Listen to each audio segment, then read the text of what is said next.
At titignan natin mga kasiklat ang ating pinakukulo ang labong after 15 minutes. Talaga namang matigas nga rin mga kasiklat, para ka nagpapakulo ng plain sheet na rin. Comment nga kayo guys kung pwede itong i-pressure cooker saglit. Ito pala kasi first time ko lang magluto na rin, kaya di ko na-expect na matagal palang palambutin na ring labong or bamboo shoot. Matigas pa siya guys. Tingnan pa natin uli ng ilang minuto. Kahit yung manipis na hiwa, ito matigas pa rin siya, lalo na yung medyo makapal. So tignan natin another 10 minutes or 15 minutes pa. Meanwhile, so ayan mga kasiklat, bali pinatay ko na siya at pinalitan ko na siya ng bagong tubig. Ito malambot na siya, dahil pagka kinurot nyo, ano, malambot na siya, lalo't pag kinagat nyo, malambot na siya. Pero ito pinakuloan ko guys, siguro umabot ng kulang-kulay 1 oras, matagal pala ito. Kaya sa susunod, kung meron kayong pressure cooker, pwede nyo kahit 5 to 10 minutes pressure cooker nyo para hindi ubos ang gas nyo. But anyway, start na natin tong gataan. Let's go! Yan, magigisa na tayo mga kasiklat. Hindi tayo mantika. Konti lang. Tapos sige natin kung mainit na. Hindi pa mainit. Mainit yung mantika. Lagay na natin ang bawang.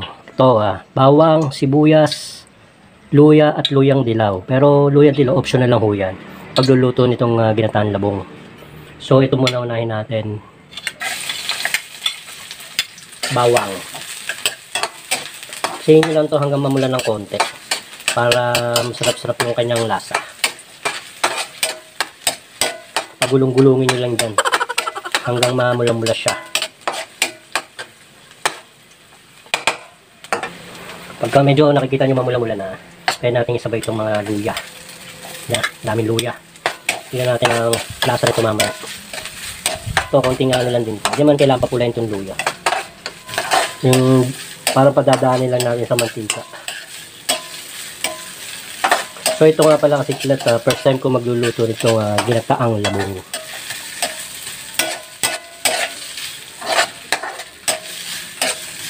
Bali, ito lang sa paghihiwa naman ng luya. Depende na po sa inyo yan. Akin lang po hiniwa ng ganere. Pero kanya-kanya pong ano na lang ho yan. Gusto sa paghihiwa. Anong klaseng hiwa baga. Tapos ang sibuyas. Medium size.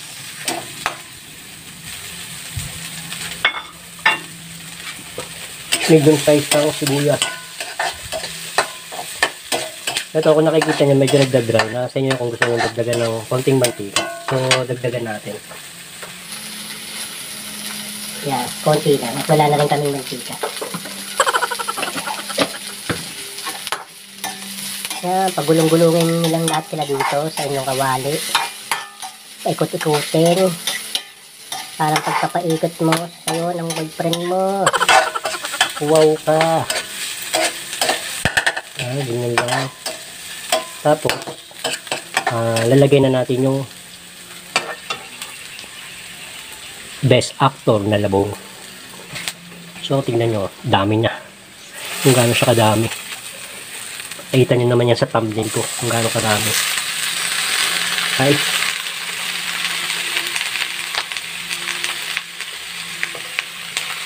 namay ko na ho at ako na may nagugas ng kamay. Isip ko. Yan.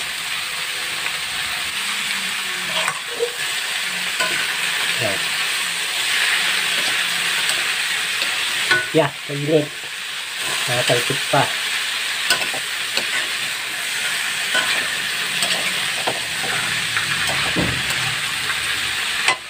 Tapos sasama na rin natin yung sili, pula, bulo.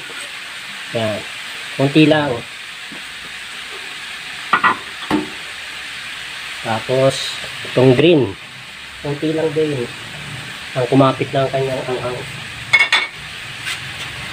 Tapos, lalagyan po natin ng paminta. Yan. Ano lang, tantayin nyo lang. Siguro mga 500 pieces to 800 pieces. Yan. Wala na kaming paminta. O, saluin nyo lang ulit. Halo-halo lang. Tsaga-tsaga lang maghalo. Yan. Hindi ko lang alam kung magkakasya ang aking gata. Kasi hindi na ako nangunga ng niyog. Kasi masyadong lapot time na rin ako. May nahabol kasi kung oras. Masarap sana yung pure na yung sa niyog talaga. Pero bumili na lang ako ng mga ready to cook na gata. Yan. Lagyan natin ng konting seasoning. Yan, magic sarap. Okay naman. Yan, pagkain nyo lang. Ganyan lang. Siguro mga 200 pieces lang. Tapos konting asin. Yan. Siguro yung sandaan. Yan. Tama na. Tapos halo ulit.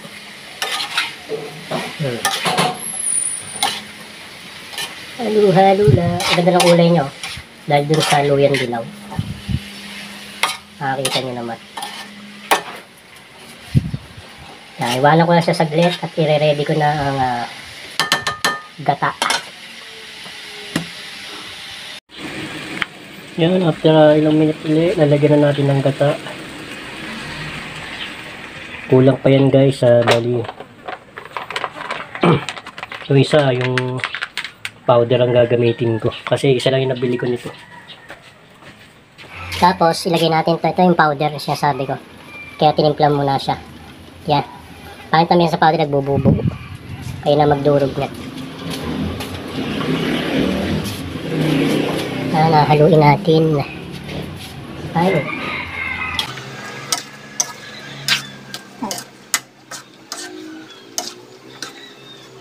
Masyadong malapot.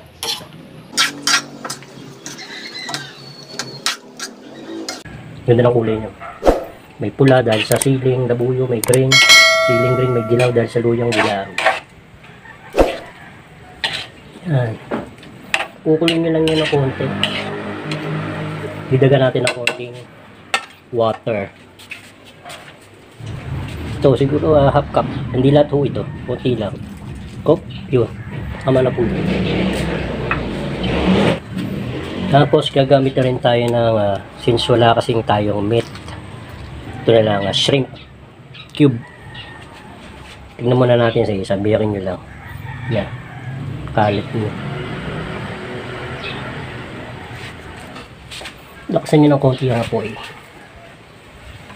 Yan.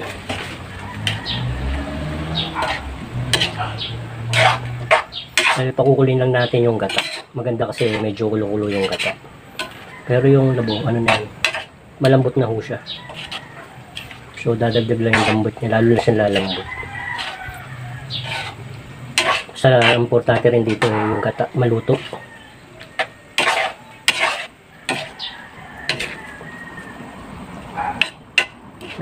Pwede nyo pala lagyan to ng malunggay, guys. Kung sasama na malunggay, nakalimutan ko lang. Dami nakakalimutan. Nadunda na. Pwede nga pala. Pwede rin nyo rin lagyan ng ng pechay. Di kala, mustasa. Speaking of pechay, meron pala ako dito. Saglit. Sayang din to. Ito, napitas ko lang din. Ay, ilang piraso lang. Lagay na natin. Wala namang kaso yan. Ang dagdag lasa lang yan. Kung dadagdag, kasi nga tatatlong piraso. Yan. Lalo lang. Pwede rin yung lagyan din ng dahon na sili. Kung meron kayo. Ban muna natin. Ang tama na ang alat. Sarap po. Kulay pa lang.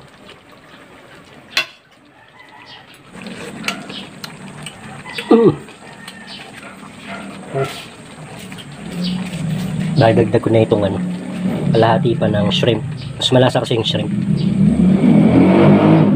Pero maganda ko dyan ng ano, kasi meron akong konting available na squid. Eh sayang naman, mga ilang araw na rin sa rep. Sasama ko na dito.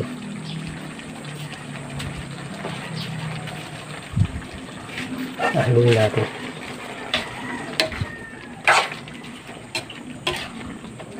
Yan. Ay. Skupuro. Sarap dito sa prito isda. Diyos ko po, kung matitikman nyo lang. George, mamamatay na naman sa inggit si George. Sarap nito. Hindi mo ito matitikman. Wow ka, ha? Sarap nito. Dagdagan lang natin ng konti pang tubig. Trip ko lang. Konti pa. Yun. Pasok na sa bangal. O saluhan lang natin. So, pakukuloyin na lang natin to siguro mga para sure naman tayo. Kasi ang gata, pag hindi masyadong napapakuluan, ay madaling masira. Tandaan yan. Pag yung pinakuluan nyo na saglit, tapos inahon nyo na, tinigilan nyo ng pagpapakulo, madaling masira ang gata. Pero napansin ko naman, pag talagang well, ano namang sa English nun, pag yung kulo-kulo siya, ang gata, yung halos lumalabas ng kanyang langis, ay hindi siya kagad-kagad nasisira. Kahit wala sa rep, promise. Ilang beses ko na subukan yun. Hindi ko na lagay sa rep, pero dahil nga sobrang kulo niya, hindi siya kagad nasisira. Promise. Kaya kailangan pagluluto kayo ng mga may gata, pakuluin nyo lang ng kulo-kulo. Tapos pwede na natin lagay squid.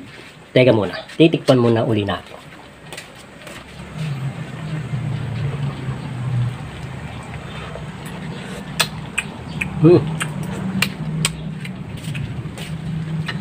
Ayos na.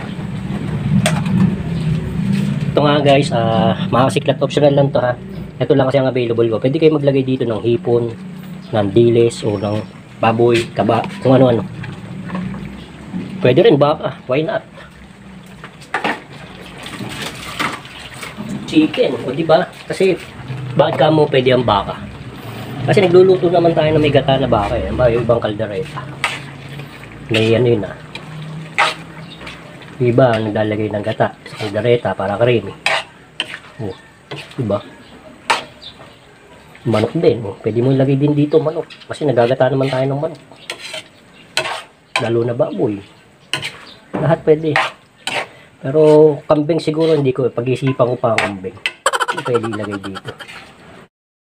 Meanwhile, kaya natin. Sabihin mo na natin konti. Tama na yan. Bago natin patayin ang apoy.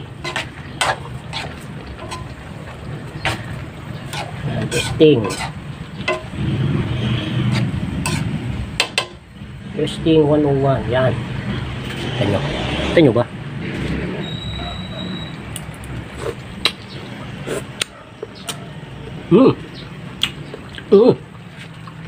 Sarap. Siyempre, luto ko. Pero masarap talaga. Sarap niyan. Sarap yan. Diba? Sabi nga ng mga millennial. Sarap yan. Wow! At ito na ang ginataang labong with pusit. Kainan na! Yahoo! Ano ang sa inyo natamimi kayo?